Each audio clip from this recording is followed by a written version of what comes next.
अच्छा सुनो, सब्सक्राइब करते वक्त ना घंटी बजा देना ताकि जब मैं ऑनलाइन आऊँ तो तुम्हारे फोन की भी घंटी बजे।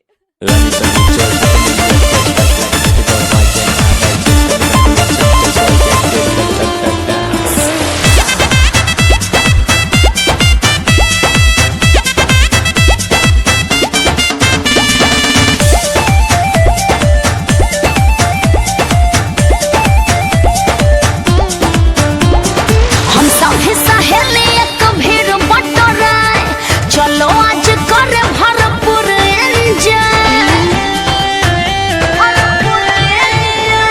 हम सभी सहेली एक भीड़ बटोरे।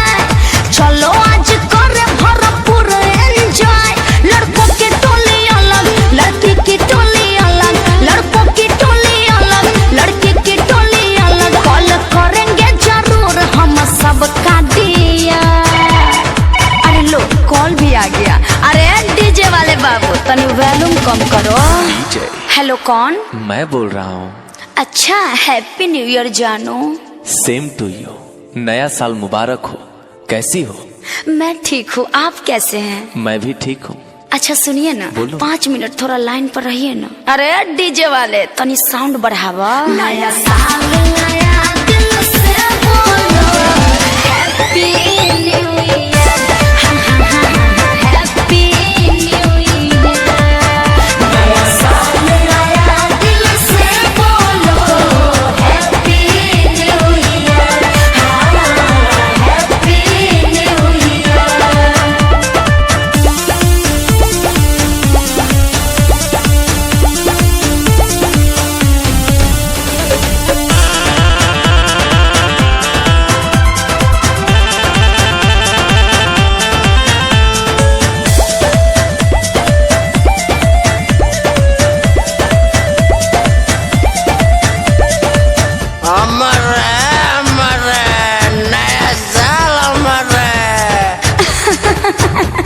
अरे सखी पिकनिक मनाना है। हाँ मनाना है। गोईठा के आग पके लिट्टी चोखा खाना है। हाँ हाँ खाना है। आ गइल 2020 मौका न करो सोना मिस।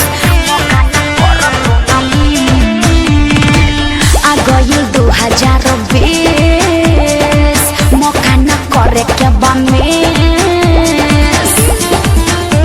बजा के खूब बुफर डांस करे के बस ऊपर। बजा के खूब बुफर डांस करे के बस ऊपर। खालो ठेपी लिया जाए थोड़ा और बिया।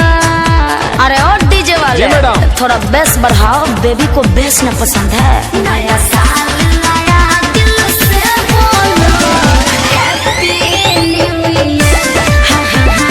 Happy new year. नया साल नया दिल से बोलो happy new year. Happy new year.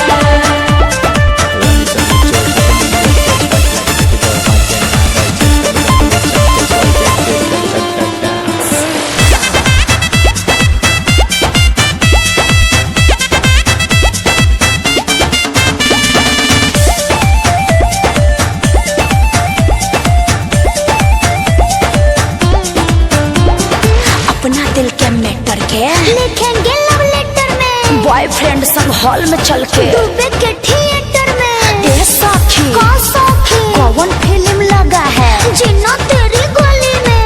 वही फिल्मिया से दिल क्या लगा है। हाँ हाँ एकदम। रखी है मनवा चंगा अंतरा सिंह प्रियंका। रखी है मनवा चंगा अंतरा सिंह प्रियंका। वो सासाराम से आकर हमको यारा बोला कर। वो सासाराम से आकर हमको यारा बोला कर। गिफ्ट दिया हंसमुखी मेरे आकर मिया। अरे तो फिर क्या हुआ? मुझे प्यार हुआ।